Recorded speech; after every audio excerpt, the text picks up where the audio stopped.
11장. 예수께서 12제자에게 명하기를 마치시고 이에 그들의 여러 동네에서 가르치시며 전도하시려고 거기를 떠나가시니라. 요한이 옥에서 그리스도께서 하신 일을 듣고 제자들을 보내어 예수께 여짜오되 오실 그이가 당신이 오니까 우리가 다른 일을 기다리오리까? 예수께서 대답하여 이르시되 너희가 가서 듣고 보는 것을 요한에게 알리되 맹인이 보며 못 걷는 사람이 걸으며 나병 환자가 깨끗함을 받으며 못 듣는 자가 들으며 죽은 자가 살아나며 가난한 자에게 복음이 전파된다 하라. 누구든지 나로 말미암아 실족하지 아니하는 자는 복이 있도다 하시니라. 그들이 떠나며 예수께서 무리에게 요한에 대하여 말씀하시되 너희가 무엇을 보려고 광야에 나갔더냐? 바람에 흔들리는 갈대냐? 그러면 너희가 무엇을 보려고 나갔더냐? 부드러운 옷 입은 사람이냐? 부드러운 옷을 입은 사람들은 왕궁에 있느니라. 그러면 너희가 어찌하여 나갔더냐? 선지자를 보기 위함이었더냐? 옳다. 내가 너희에게 이르노니 선지자보다 더 나은 자니라. 기록된 바 보라 내가 내 사자를 내 앞에 보내노니 그가 내 길을 내 앞에 준비하리라 하신 것이 이 사람에 대한 말씀이니라. 내가 진실로 너희에게 말하노니 여자가 낳은 자 중에 세례 요한보다 큰 이가 일어남이 없도다. 그러나 천국에서는 극히 작은 자라도 그보다 크니라. 세례 요한의 때부터 지금까지 천국은 침노를 당하나니 침노하는 자는 빼앗느니라. 모든 선지자와 율법이 예언한 것은 요한까지니 만일 너희가 즐겨받을진대 오리라 한 엘리야가 곧 이 사람이니라. 귀 있는 자는 들을지어다. 이 세대를 무엇으로 비유할까? 비유하건대 아이들이 장터에 앉아 제 동물을 불러 이르되 우리가 너희를 향하여 피리를 불어도 너희가 춤추지 않고 우리가 슬피 울어도 너희가 가슴을 치지 아니하였다 함과 같도다. 요한이 와서 먹지도 않고 마시지도 아니하며 그들이 말하기를 귀신이 들렸다 하더니 인자는 와서 먹고 마심에 말하기를 보라 먹기를 탐하고 포도주를 즐기는 사람이요 세리와 죄인의 친구로다 하니 지혜는 그 행한 일로 인하여 옳다함을 얻느니라. 예수께서 권능을 가장 많이 행하신 고을들이 회개하지 아니하므로 그때에 책망하시되 화 있을진저 고라시나 화 있을진저 벳세다야 너희에게 행한 모든 권능을 두로와 시돈에서 행하였더라면 그들이 벌써 베옷을 입고 제에 앉아 회개하였으리라. 내가 너희에게 이르노니 심판날에 두로와 시돈이 너희보다 견디기 쉬우리라. 가버나움아 내가 하늘에까지 높아지겠느냐? 음부에까지 낮아지리라. 내게 행한 모든 권능을 소돔에서 행하였더라면 그 성이 오늘까지 있었으리라. 내가 너희에게 이르노니 심판날에 소돔 땅이 너보다 견디기 쉬우리라 하시니라. 그때 예수께서 대답하여 이르시되 천재의 주제이신 아버지여 이것을 지혜롭고 슬기 있는 자들에게는 숨기시고 어린아이들에게는 나타내심을 감사하나이다. 옳소이다. 이렇게 된 것이 아버지의 뜻이니이다. 내 아버지께서 모든 것을 내게 주셨으니 아버지 외에는 아들을 아는 자가 없고 아들과 또 아들의 소원대로 계시를 받는 자 외에는 아버지를 아는 자가 없느니라. 수고하고 무거운 짐진 자들아 다 내게로 오라. 내가 너희를 쉬게 하리라. 나는 마음이 온유하고 겸손하니 나의 멍에를 베고 내게 배우라. 그리하면 너희 마음이 쉼을 얻으리니 이는 내 멍에는 쉽고 내 짐은 가벼움이라 하시니라. 12장.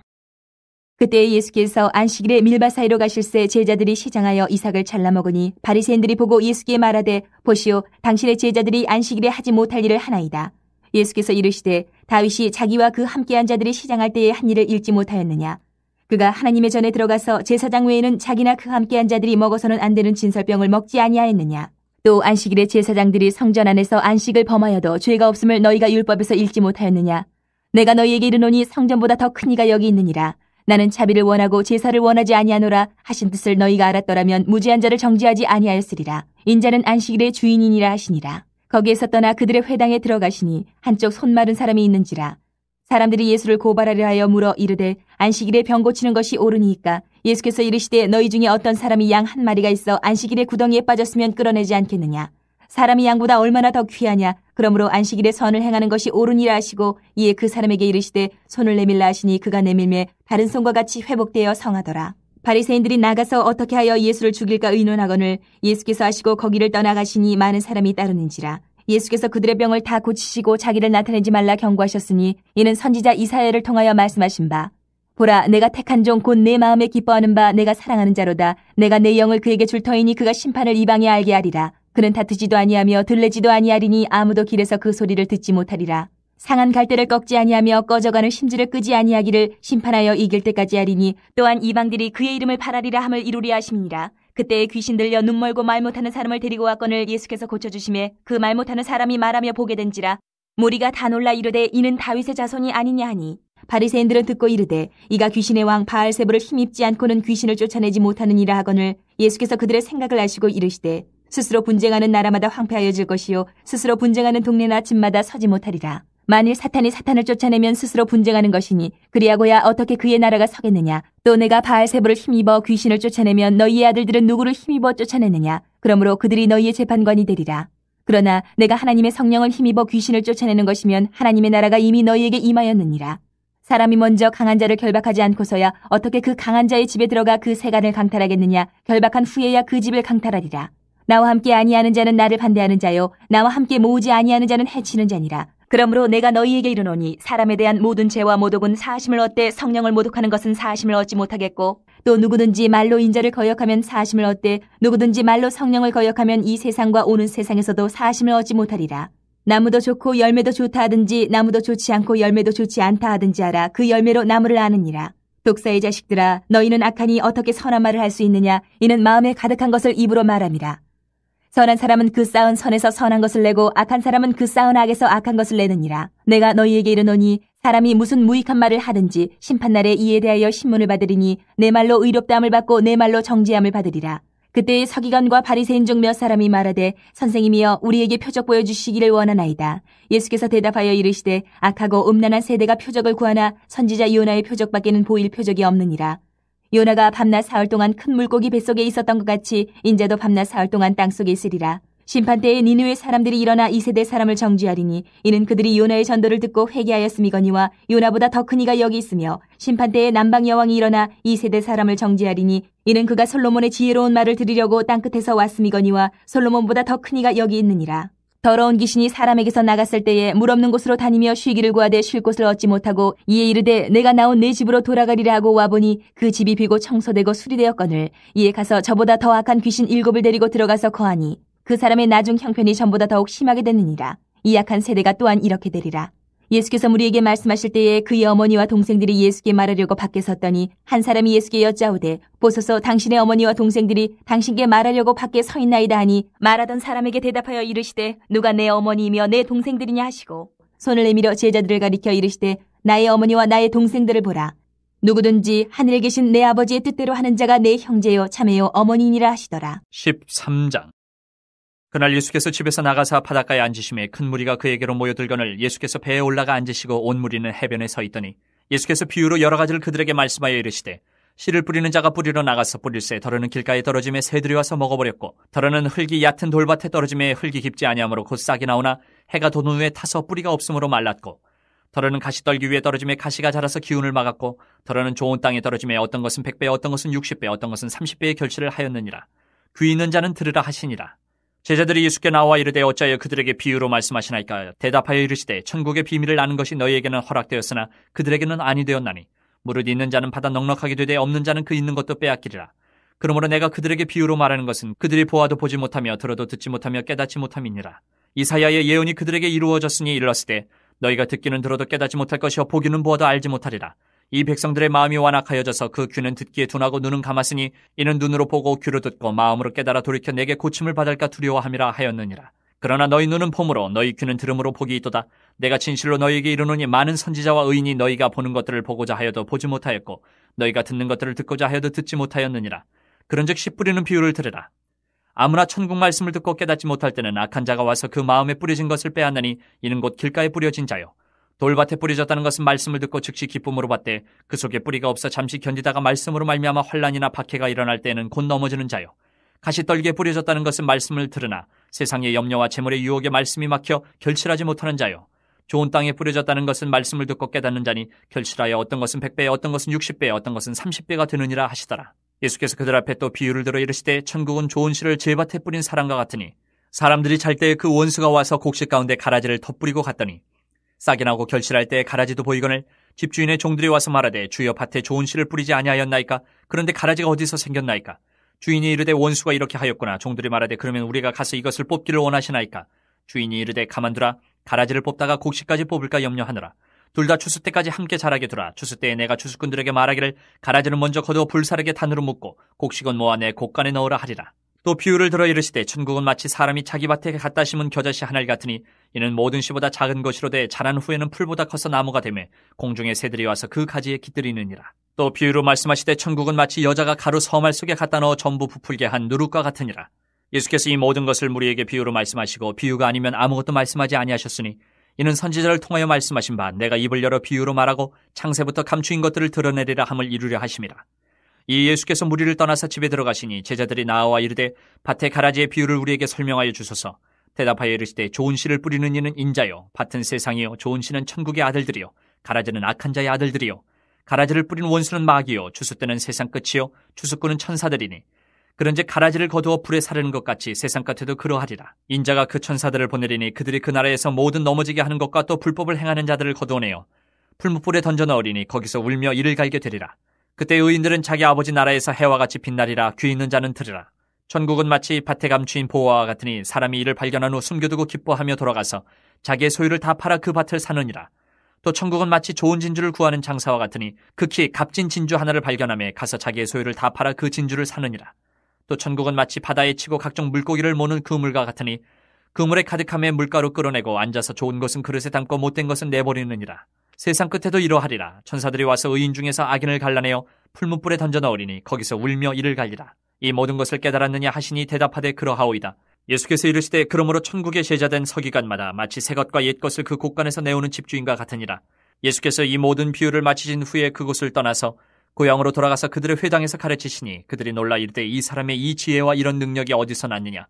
이는 그 목수의 아들이 아니냐. 그 어머니는 마리아, 그 형제들은 야고보, 요셉, 시몬, 유다라 하지 않느냐.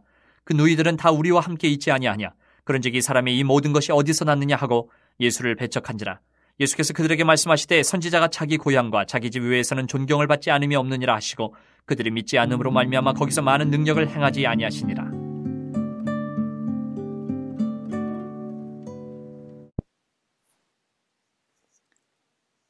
오늘은 마태복음 11장에서 13장까지의 말씀을 요약하고 마태복음 11장 1절부터 19절 말씀으로 묵상하겠습니다. 마태복음 11장은 세례 요한이 감옥에 갇혀서 그의 제자를 통해 예수님에게 정말로 기다리고 있던 바로 그 메시아인가를 물었습니다. 예수님은 그에 대한 대답을 해주시는데요. 이사야서 35장 5절에서 6절 말씀으로 대답해 주십니다. 맹인이 보며 못 걷는 이가 걸으며 나병 환자가 깨끗해지며 못 듣는 자가 듣고 죽은 자가 살아나며 가난한 자에게 복음이 전파된다 라는 말씀을 인용하시면서 자신이 세례 요한이 기다리던 메시아이다 라는 것을 알려주셨습니다. 예수님은 세례 요한에 대해 말씀하시면서 그는 말라기 3장 1절 말씀의 예언이 성취된 사람이고 여자가 낳은 자 중에 세례 요한보다 위대한 자가 없다라고 하십니다. 그러함에도 불구하고 천국에서 가장 작은 자도 세례 요한보다 더 큰 자가 될 것이다 라고 말씀하셨습니다. 이 평가는 구원의 계시 역사에서 완성을 본 자와 보지 못한 자의 차이입니다. 세례 요한은 예수님을 직접 보고 세례까지 주었지만 완성된 하나님의 사역을 보지 못해서 흔들리는 모습을 보여줍니다. 반면 세례 요한과 비교도 안 되었던 예수님의 제자들은 성령의 강림으로 세례 요한보다 더 큰 역사를 이루고 또 믿었습니다. 이런 의미에서 완성된 사역을 본 자는 구약의 어떤 인물들보다 더 확실한 증거를 얻고 더 큰 은혜를 입은 자들입니다. 12장은 몇 가지 사건을 통해서 예수님이 어떤 분이신가를 보여주고 있습니다. 1절부터 21절은 안식일에 대한 논쟁을 하고 있는데요. 안식일에 예수님과 제자들이 밀밭 사이를 지나가다가 제자들이 배가 고파서 그 밀밭에 이삭을 잘라 먹었습니다. 바리새인들이 이 장면을 보았습니다. 그리고 안식일을 범했다고 예수님과 그 제자들을 비판합니다. 예수님의 대답은 도대체 안식일에 더 중요한 것이 무엇인가? 라는 것이었습니다. 다윗이 시장하여서 그의 부하들과 하나님의 전에 들어가 제사장이 먹는 진설병을 먹었던 일,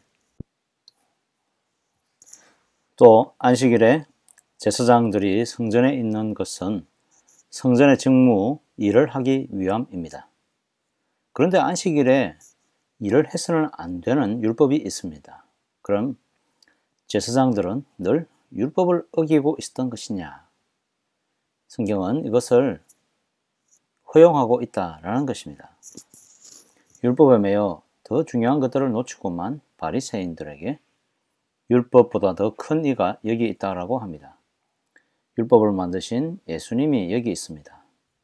안식일의 주인 되신 예수께서 안식일에 생명을 살리는 것보다 중요한 것이 없다라고 하십니다. 22절 이하는 바리새인들이 예수님이 행하시는 일을 보고 비꼬아서 귀신의 힘을 빌리지 않고는 불가능하다라고 모함을 합니다. 그러나 예수님은 사탄이 사탄을 어찌 쫓아낼 수 있는가라며 성령님의 힘으로 이런 일을 행하는 것이며 이제 예수님과 함께 모으지 않는 자는 반대하는 자로 여기시겠다라고 합니다. 그리고 성령을 모독하는 자는 결코 사하심을 얻지 못할 것이라고 경고합니다. 그리고 믿음이 없이 악한 세대가 표적과 이적들을 바라보고 따라오지만 예수님이 보여주실 표적은 요나가 사흘 동안 물고기 뱃속에 들어갔던 표적 외에는 없다라고 하십니다. 예수님의 죽음과 또한 부활을 예고하고 있는 것입니다. 13장 말씀은 씨 뿌리는 자의 비유와 그 외에 여러 가지 천국 비유들이 등장합니다. 큰 무리들이 예수님의 말씀을 듣고자 해변으로 왔고 예수님은 배에 올라가서 말씀을 전하십니다. 씨 뿌리는 자가 씨를 뿌리는데 길가에 또는 흙이 약한 돌밭에 뿌립니다. 또는 가시 떨기 위해 그리고 좋은 밭에도 뿌립니다. 길가에 뿌린 것들은 새들이 당장 와서 먹어버렸고 돌밭에 뿌린 것은 뿌리가 말라 죽었습니다. 가시 떨기의 기운 때문에 제대로 자라지도 못합니다. 그런데 좋은 땅에 떨어진 씨는 100배, 60배, 30배의 결실을 맺었습니다. 계속해서 예수님은 천국에 대한 비유를 이어나가십니다. 사람이 좋은 씨를 밭에 뿌렸는데 원수가 몰려와서 가라지를 덧뿌리고 갔습니다. 주인은 가라지가 있는 줄 알지만 알곡을 보호하기 위해서 추수 때까지 기다리게 되고 그 때가 되어서 알곡과 가라지를 갈라 가라지는 불살라 버리고 알곡은 곳간에 들입니다. 31절에서 33절은 겨자씨와 누룩 비유로 천국은 사람들이 보기에 보이지 않을 만큼 작을지 모르지만 그러나 언젠가 반드시 크게 자라날 것이다 라고 합니다.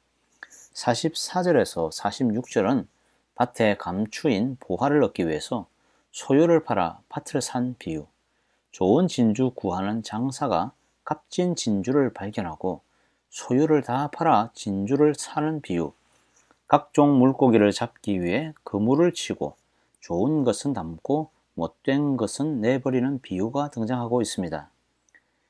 예수님은 천국에 대해 비유로 말씀하셨습니다. 비유로 말씀하신 이유는 예수님의 말씀을 듣고자 하는 사람, 즉 알아듣는 사람들을 위해서 그런 것입니다. 예수님이 주신 천국의 비유들에는 몇 가지 특징이 나타나는데요. 하나님이 선택한 백성들이 있다라는 것이고 이 백성들은 말씀을 듣고 열매를 맺을 것이며 또한 천국은 알곡과 가라지가 섞여 있는 곳에서 심판의 날 모든 것이 결정이 될 것이다 라고 합니다. 마지막으로 천국은 세상 어떤 것보다 소중하여서 내 모든 것을 팔아서라도 얻어야 할 생명 같은 보물이다 라는 것입니다. 말씀을 통해 예수님이 하신 말씀이 깨달아지는 은혜가 있기를 소망합니다.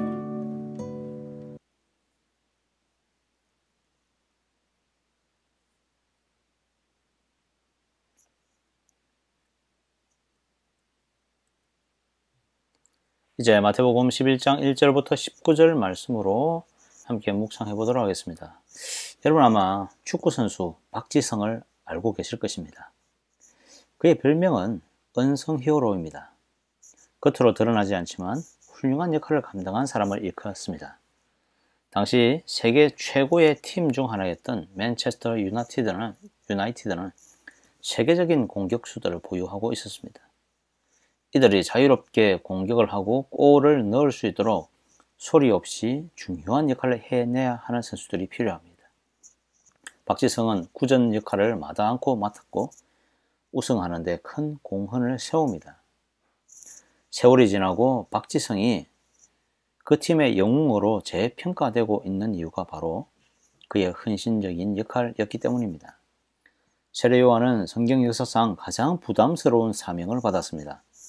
예수님과 같은 시기에 태어나 예수님이 메시아인 것을 증명하는 길에 그 앞잡이의 역할을 감당해야 했습니다. 세례 요한은 혜성처럼 유대 사회에 등장해서 회개의 복음을 외치고 사회에 큰 반향을 일으켰습니다. 사람들은 세례 요한을 마치 예수님처럼 위대하게 여겼고 그를 따르는 제자도 많이 생겼습니다. 심지어 주인 되시는 예수님마저 세례 요한에게 세례를 받고 예수님의 공적 생애를 시작하시기까지 했죠. 당시 떠오르는 라이징 스타는 바로 세례 요한이었습니다. 그런데 세례 요한은 동생의 아내를 취한 헤롯 왕을 비판한 죄로 감옥에 갇혀 버렸습니다. 세례 요한은 자신의 운명을 직감한 것일까요? 갑작스러운 투옥과 또 예수님에 대한 소식들을 듣게 됩니다. 세례 요한은 자신이 세례를 주었고 그때 삼위 하나님이 임하시는 것도 직접 체험하였습니다.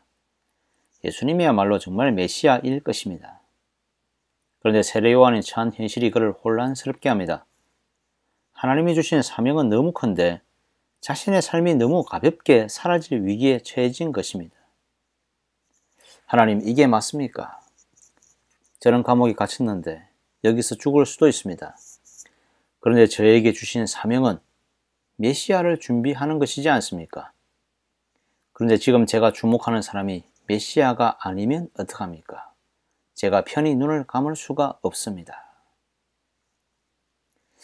왜 이런 고민을 했을까요? 예수님의 모습이 아마 메시아라고 하기에는 너무나 초라한 모습일 것이기 때문입니다. 이때 예수님은 세례 요한의 제자에게 이사야 35장 6절 말씀을 인용하여 보내어 주십니다. 이사야가 말한 메시아의 때에 일어날 대표적인 표적이 적혀 있었습니다. 예수님이 말씀하시기를 세례 요한은 오기로 약속되었던 엘리야가 맞다라는 것입니다. 말라기 4장 5절 구약 예언이 성취되었다고 합니다. 엘리야가 와야 메시아가 오십니다. 세례 요한이 엘리야가 맞다면, 말라기에서 말한 엘리야가 맞다면 그 뒤에 오신 예수님은 바로 메시아인 것이죠. 세례 요한은 드디어 메시아를 만나게 되었던 것입니다. 이제 구약의 마지막 선지자의 시대가 끝이 나고 더 이상 선지자의 예언이 필요 없는 시대, 예수 그리스도의 시대가 왔음을 선포하고 계십니다. 그러나 세상은 하나님의 역사가 이루어지고 있는 가운데에서도 여전히 반응을 하지 않습니다. 피리를 불어도 춤추지 않고 울어도 가슴을 치지 않는 세대가 되었습니다. 진리에 관심이 없고 메시아에 관심이 없는 세대입니다. 이 차갑고 냉정한 세대는 선지자와 메시아를 핍박합니다. 먹지도 마시지도 않으니 귀신 들렸다고 하고 인자는 와서 먹고 마시니 먹기를 탐하고 포도주를 즐기는 자로 치부해 버립니다. 이래도 저래도 믿지 않고 받아들이지 않기로 작정한 세대. 묘하게도 예수님 시대와 지금 시대는 너무 닮아 있는 것 같습니다. 성도 여러분, 복음이 어디에 있습니까? 인기에 영합하는 곳에 있습니까? 사람들이 많이 모이는 곳에 있나요? 복음은 사람을 춤추게 하는 것이 아닙니다. 복음은 세례 요한의 삶과 같이 하나님의 영광을 위해서 자기 영광을 죽여야 하는 곳에 있습니다. 복음은 사람들이 좋아하는 곳이 아니라 어두운 어딘가에 빛처럼 존재하면서 생명을 살리는 곳에 있습니다. 세례 요한과 같은 사람, 주의 나라를 위해 자기 이름을 감출 수 있는 소리 없는 영웅이 필요합니다. 주님 주신 교회가 세워지는 것도 이와 마찬가지입니다. 소리 없는 영웅들이 있습니다. 성도들의 헌신이 있습니다. 우리 청년들과 학생들의 헌신이 있습니다. 중직자들의 헌신이 있습니다. 목회자들의 헌신이 있습니다. 이 모든 소리 없는 헌신들이 교회를 아름답게 건강하게 세울 수 있습니다. 우리 모두는 이제 다시 오실 메시아의 길을 예비하는 자들입니다. 여러분, 어떤 길에 서시겠습니까? 소리 없지만 하나님의 교회를 세워가는 언성 히어로, 하늘의 언성 히어로가 되고 싶지 않습니까? 세상이 알아주지 않아도 하나님이 알아주시면 됩니다. 하나님이 알아주시는 소리 없는 영웅들이 다 될 수 있기를 간절히 축복합니다. 기도하겠습니다. 하나님 아버지 감사합니다. 오늘 하루도 우리에게 은혜를 주시니 감사합니다. 우리에게 복음을 주시기 위하여서 주 예수 그리스도께서 이 땅 가운데 오셔서 우리를 위하여 죽어주시니 감사합니다. 그러나 하나님, 이 세대는 주님이 오셔도 기뻐하지 아니하고 정말 노래하지 아니하고 관심이 없는 그러한 세대가 되었습니다. 예수님이 오신 시대에도 그랬고 그 전 시대에도 그랬고 그 이후 시대에도 그랬고 지금 시대도 역시나 아무도 예수님을 눈여겨보지 아니하고 고난의 그 예수님을 알지를 못합니다. 주님, 우리를 불쌍히 여겨주시옵소서. 주님, 특별히 세상 가운데 세례요한과 같은 외침이 있기를 소망합니다. 세례요한과 같이 이 땅 가운데 나팔수의 역할을 감당하며 회개의 복음을 선포할 수 있는 주님의 사람들이 많아지기를 소망합니다. 자신의 영광과 자신의 이름을 위하여 살지 아니하고 소리 없는 영웅이 되어 자신을 초기하고 같이 하나님 나라를 위하여서 발판으로 내어드릴 수 있는 우리가 될 수 있기를 간절히 소망합니다. 하나님, 우리 교회를 붙잡아 주시고 주님의 교회를 사랑하여 주셔서 모든 교회들이 주의 영광을 위해서 복음을 전파하게 하시고 자신의 모든 안위와 영광보다 주님의 교회와 성도를 위하여 살아갈 수 있는 우리 서로가 될 수 있도록 주님 축복하여 주시옵소서. 우리 성도들을 붙잡아 주시고 이들의 가정과 직장과 자녀 위에 함께하여 주시옵소서. 하나님의 은혜가 넘치도록 주님 축복하여 주시옵소서. 우절의 자녀 가운데 믿음을 다하여 주시고 이들이 주님을 사랑하는 마음, 함께 기뻐하며 함께 춤출 수 있는 주님을 인하여서 노래하는 기쁜 마음이 생길 수 있도록 주님 도와주시옵소서. 이 세대를 버리지 마시옵고 다시 한번 주님 이 세대의 부흥을 허락하여 주시고 우리의 청년이 살아나고 우리의 아이들이 살아날 수 있도록 주님 축복하여 주시옵소서. 이 땅 가운데 전쟁이 있습니다. 기근이 있습니다. 재난이 있습니다. 홍수와 태풍이 있습니다. 하나님, 가뭄이 있습니다. 이 땅에 모든 고통 당하는 자들이 있습니다. 주님 불쌍히 여겨주시고 이 모든 고통 가운데서 구원하여 주시고 주님 진정 모든 아픈 자의 주님이 되어주시기를 간절히 소망합니다. 오늘 하루도 주님을 찬양하며 소리 없는 주님의 복음의 사람, 복음의 은혜를 전파하는 사람 될 수 있도록 주여 축복하여 주시옵소서. 이 모든 말씀 예수님의 이름으로 기도드립니다. 아멘.